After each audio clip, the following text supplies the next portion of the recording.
అయితే బెదిరింపు లేదంటే టారిఫ్ బాంబు. అమెరికా అధ్యక్షుడు డొనాల్డ్ ట్రంప్ నుంచి ఇంతకు మించి ఏం ఎక్స్పెక్ట్ చేసే సిచ్యువేషన్ లేదు ఇప్పుడు. టారిఫ్ల విషయంలో లేటెస్ట్గా 24 గంటల డెడ్ లైన్ విధించారు ట్రంప్. మరి ఈ బెదిరింపులు ఎలాంటి ఎఫెక్ట్ చూపుతున్నాయి? ట్రంప్ తన టెంపరీతనంతో అమెరికాను చిక్కుల్లో పడేస్తున్నారా? ఈ అణచివేత ధోరణిపై ఇప్పుడు దేశాలు ఏకమవుతున్నాయా? ట్రంప్కు సినిమా చూపించేందుకు దేశాలు సిద్ధమవుతున్నాయా?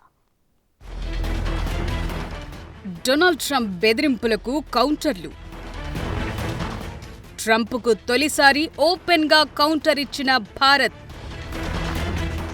ప్రపంచవ్యాప్తంగా పెరుగుతోన్న ధిక్కార స్వరం. పెద్దన్న పెత్తనం నడవదంటోన్న దేశాలు.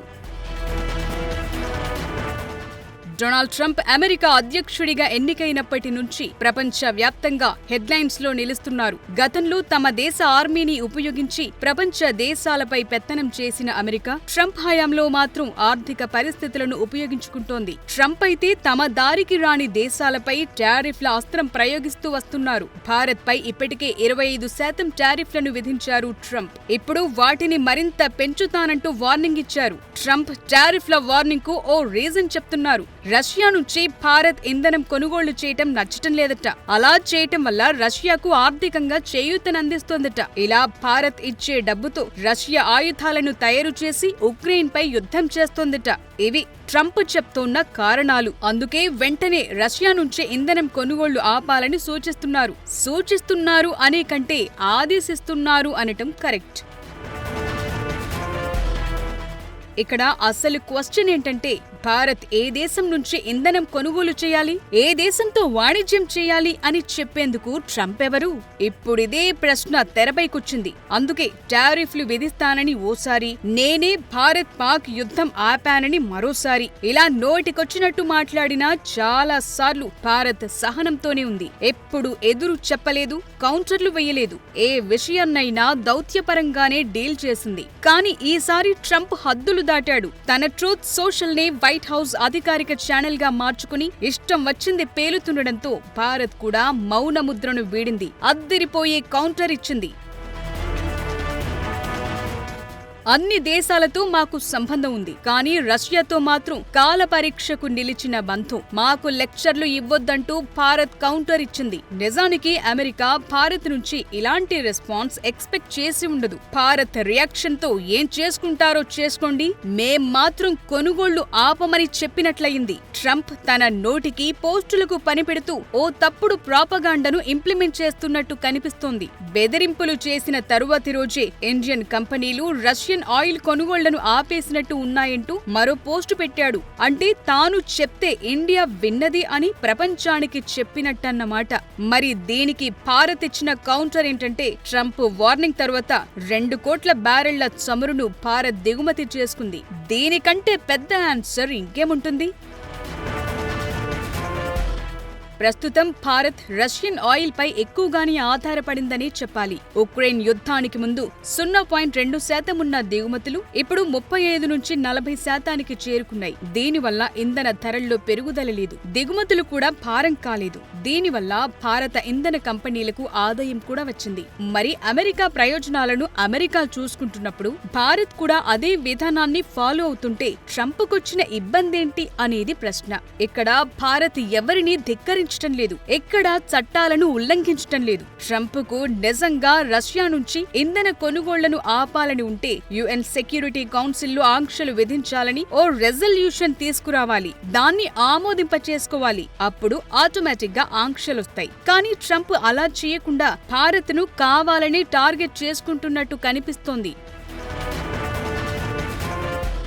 ఇక్కడ భారత్ను కావాలని టార్గెట్ చేస్తున్నారని ఎందుకంటున్నామంటే, యూరోపియన్ యూనియన్ దేశాలు రష్యాతో ఇప్పటికీ వాణిజ్యాన్ని కొనసాగిస్తున్నాయి. 2024లో రష్యా నుంచి $25 బిలియన్ విలువైన ఇంధనం, గ్యాస్ ను దిగుమతి చేసుకున్నాయి EU దేశాలు. నంబర్ మరోసారి వినండి, $25 బిలియన్. అదే సమయంలో EU దేశాలు ఉక్రెయిన్ కు చేసిన మిలిటరీ సాయం $21 బిలియన్. అంటే ఉక్రెయిన్ కు చేసిన సాయం కంటే రష్యాకు చెల్లించిన డబ్బే ఎక్కువ. ఇక్కడ మరో గమ్మత్తైన విషయం ఏంటంటే ఇందులో కొంత చమురును ఉక్రెయిన్ మీదుగానే సరఫరా చేసింది రష్యా. ఇందుకుగాను $800 మిలియన్ నుంచి $1 బిలియన్ వసూలు చేసింది ఉక్రెయిన్. EU దేశాలపై ఇప్పటి వరకు ఒక్క మాట కూడా అనలేదు ట్రంప్. కేవలం భారత్ను మాత్రం టార్గెట్ చేస్తున్నారు. మరి ఇవన్నీ కూడా ట్రంప్కు కనిపించటం లేదా, లేక కనిపించినా కళ్ళు మూసుకుంటున్నారా? అందుకే భారత్ స్వరం మారుతోంది. ఇకపై తీరు కూడా మారుతుంది. దారికొస్తే ఓకే, లేదంటే ఏం చేయాలనే దానిపై ఇప్పటికే కేంద్రం కసరత్తులు చేస్తోంది. ఇప్పటికే ఇండియన్ ఆర్మీ కూడా కౌంటర్లు వేయటం ప్రారంభించింది. 1971 యుద్ధంలో పాకిస్తాన్ కు ఆయుధాలు అమ్మింది అమెరికా కాదా అంటూ నేరుగా ప్రశ్నించింది. ఆ సమయంలో $2 బిలియన్ ఆయుధాలను అందించలేదా అంటూ ఆధారాలతో ప్రశ్నించింది. కానీ భారత్ రష్యాకు ఏమైనా ఆయుధాలు అందించిందా? లేదు కదా. కేవలం అవసరమైన ఇంధనం మాత్రమే కొనుగోలు చేస్తోంది. ప్రతి ఏటా భారత్ అమెరికా మధ్య $86 విలువైన వాణిజ్యం జరుగుతోంది. ఇప్పుడు ట్రంప్ విధించిన టారిఫ్లు $40 బిలియన్ విలువైన ఎగుమతులపై పడుతుంది. తమకు అవసరమైన మిగిలిన $44 బిలియన్ విలువైన ఎగుమతుల జోలికి వెళ్లలేదు అమెరికా. ఇప్పుడు ట్రంప్ ఇలానే తోక జాడిస్తే పడిన టారిఫ్ భారాన్ని ఇతర ఎగుమతులపై ఎలా విధించాలన్న దానిపై ఫోకస్ చేస్తోంది. అదే జరిగితే ట్రేడ్ వార్ ప్రారంభమైనట్టే. మొత్తానికి ట్రంప్ పుణ్యమా అని ఎన్నో ఏళ్లుగా అల్లుకున్న అమెరికా భారత్ బంధానికి ఇప్పుడు బీటలు పడుతున్నాయి. ఇదే విధానం కొనసాగితే అది భారత్కు కాస్త నష్టమే అయినా అమెరికాకే మరింత చేటు చేస్తుంది అనటంలో ఎలాంటి డౌట్ లేదు. ట్రంప్ ఇప్పుడు కేవలం ఇండియాతో మాత్రమే కాదు, మొత్తం అన్ని దేశాలతో గిల్లి గజ్జాలు పెట్టుకుంటున్నారు. ఇప్పటికే ట్రంప్ పుణ్యమా అని ప్రపంచవ్యాప్తంగా కొత్త సమీకరణాలు ప్రారంభమయ్యాయి. ఇప్పుడు అమెరికా ఫ్యూచర్ ఎలా ఉండబోతోంది? దీనికి ట్రంప్ చేస్తున్న పనులు ఎలా కారణమవుతాయి? అమెరికా అధ్యక్షుడు డొనాల్డ్ ట్రంప్ పై ధిక్కార స్వరం పెరుగుతోంది. నిజానికి అమెరికాను ప్రపంచ దేశాలకు ఓ విలన్గా చేశారు ట్రంప్. టారిఫ్లు విధించడం ఒకెత్తైతే ఆయన నోటితో చేస్తోన్న బెదిరింపు ధోరణి, సోషల్ మీడియాలో చేస్తోన్న అడ్డదిడ్డమైన పోస్టులు ఇప్పుడు అమెరికాను ప్రపంచ దేశాలకు దూరం జరిగేలా చేస్తున్నాయి. ట్రంప్ అధికారంలోకి వచ్చినప్పటి నుంచి అస్మదీయులు, తస్మదీయులు అనే భేదం లేకుండా ఎవరినీ వదలకుండా బెదిరిస్తూనే ఉన్నారు.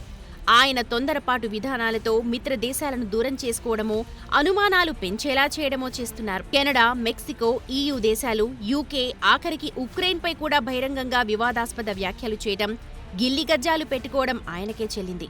ఇక రష్యా, చైనా, భారత్ గురించైతే సరేసరి. ప్రస్తుతం ట్రంప్లో ఓ ఫ్రస్ట్రేషన్ కనిపిస్తోంది. అధికారంలోకి రాగానే రష్యా, ఉక్రెయిన్ యుద్ధాన్ని నిలిపివేస్తానన్నారు. రష్యాతో చర్చలు జరిపారు. ఉక్రెయిన్పైనే ఆరోపణలు చేశారు. కానీ ఏదీ ఫలితమివ్వలేదు. దీంతో ప్రపంచవ్యాప్తంగా పరువు పోయినంత పనైందన్న ఆలోచన ట్రంప్ది. అందుకే ప్రపంచంలో ఎక్కడా వివాదాలు నెలకొన్నా అందులో పిలవని పేరంటానికి వెళ్లినట్టు అందులో జోక్యం చేసుకోవడం, తానే వివాదాన్ని ఆపానని పదే పదే చెప్పడం అలవాటుగా మారింది. భారత్ పాక్ ఘర్షణను ఆపింది, థాయిలాండ్, కంబోడియా మధ్య యుద్ధాన్ని ఆపింది మరెవరో కాదు, తానే అని చెబుతున్నారు ట్రంప్. కానీ అసలు నిజం వేరు అనేది ప్రపంచం మొత్తానికి ఇప్పటికే అర్థమైంది. దీంతో పరువు పోతోంది. ఇక ట్రంప్ పుణ్యమా అని ప్రపంచ దేశాలు ఏకమవుతున్నాయి. రష్యా విషయంలో భారత్ను ఎలాగైతే బెదిరించారో చైనాను కూడా అలానే బెదిరించారు ట్రంప్. కానీ డ్రాగన్ కంట్రీ మాత్రం స్ట్రాంగ్గా వార్నింగ్ ఇచ్చింది. తమ విషయాల్లో జోక్యం చేసుకోవద్దని తేల్చి చెప్పింది. రష్యా అయితే ఎప్పటికప్పుడు ట్రంప్కు కౌంటర్ ఇస్తూనే ఉంది. రష్యాది డెడ్ ఎకానమీ అంటూ ట్రంప్ ఎగతాళి చేయగా ఆ దేశ మాజీ అధ్యక్షుడు Medvedev dead lock hand system గురించి ప్రస్తావించారు. దీంతో రష్యా తీరంలో 2 న్యూక్లియర్ సబ్ మెరైన్లను మోహరిస్తున్నట్టు ప్రకటించారు ట్రంప్. ఈ వ్యాఖ్యలు చేసింది ఓ మాజీ అధ్యక్షుడు. ఆయన మాటలను సీరియస్గా తీసుకుని ఏకంగా న్యూక్లియర్ సబ్ మెరైన్లను మోహరించినట్టు ప్రకటించారు. దీనిని బట్టే అర్థమవుతోంది ట్రంప్ ఎంత టెంపరితనంతో ఆలోచిస్తున్నారు. నిజానికి న్యూక్లియర్ సబ్మెరైన్ల విషయం వేరే. ఎందుకంటే అమెరికా డిఫెన్స్ పాలసీ ప్రకారం ప్రపంచవ్యాప్తంగా కొన్ని వ్యూహాత్మక ప్రదేశాల్లో న్యూక్లియర్ సబ్మెరైన్లు ఎప్పుడూ మోహరించి ఉంటాయి. కానీ ట్రంప్ ఇలాంటి ప్రకటన చేసి రష్యాకు వార్నింగ్ ఇస్తున్నట్టు చెప్పకనే చెప్పారు. దీనివల్ల ఏమైంది? రష్యా ఓ సంచలన నిర్ణయం తీసుకుంది. అమెరికా, రష్యా మధ్య ఉన్న intermediate range nuclear force treaty నుంచి బయటకొచ్చింది. ఇప్పుడు కొన్ని రకాల అత్యాధునిక, అత్యంత ప్రమాదకరమైన క్షిపణులను వ్యూహాత్మక ప్రదేశాల్లో మోహరిస్తోంది రష్యా. అంటే అమెరికన్ సబ్ మెరైన్లు ఏమైనా దాడులు చేస్తే రష్యా కౌంటర్ చేస్తుంది. దీనంతటికీ కారణం ట్రంప్. 2019లో అధ్యక్షుడిగా ఉన్న సమయంలోనే ఈ ఒప్పందం నుంచి అమెరికాను బయటకు తీసుకొచ్చారు ట్రంప్. ఇప్పుడు రష్యాను కూడా బయటకొచ్చేలా చేశారు. దీనివల్ల అమెరికాకు నయా పైసా నష్టం లేదు. కానీ యూరోపియన్ దేశాలు ఇప్పుడు బిక్కుబిక్కుమంటూ గడపాల్సిన పరిస్థితి. ఇంతా చేసి మళ్లీ నోబెల్ శాంతి బహుమతి తనకే కావాలంటారు ట్రంప్. ఇక బ్రిక్స్ దేశాలపై ఏమాత్రం బెదిరింపులు ఆపడం లేదు ట్రంప్. ఈ బెదిరింపులకు బెదరడం అటుంచి అమెరికాకు వ్యతిరేకంగా ఏకమయ్యే అవకాశాలే కనిపిస్తున్నాయి.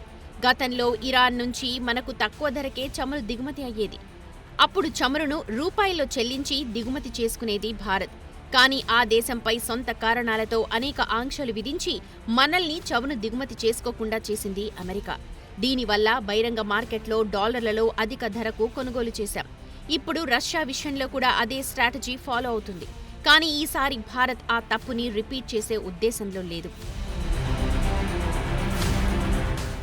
రష్యా సై అంటే సై అంటోంది. చైనా తగ్గేదేలే అంటోంది.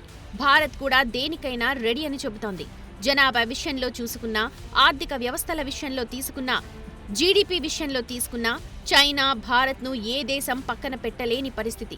కానీ ట్రంప్ మాత్రం ఈ రెండు దేశాలను తన దారికి తెచ్చుకునేందుకు అడ్డమైన దారుల్లో పయనిస్తున్నారు. దీనికి రష్యా, ఇరాన్ అంటూ సాకులు చూపుతున్నారు. భారత్కు నచ్చదని తెలిసి కూడా పాక్తో అంటకాగుతున్నారు ట్రంప్. సో ఇప్పటి వరకు దారికి రాకపోతే మేమేం చేయగలమో అంటూ ట్రంప్ చూపించారు. ఇక ఇప్పుడు భారత్ వంతు అన్నట్టుగా తయారైంది పరిస్థితి. సో ఇకనైనా అమెరికా ఆగకపోతే రాబోయే కాలంలో మరిన్ని ఇబ్బందుల్లో చిక్కుకోవడం ఖాయం. ఇప్పటికే పెద్దన్న పాత్రపై నీలి నీడలు కమ్ముకున్నాయి. ఇకపై నమ్మకాన్ని కోల్పోతే ఇక అంతే సంగతులు.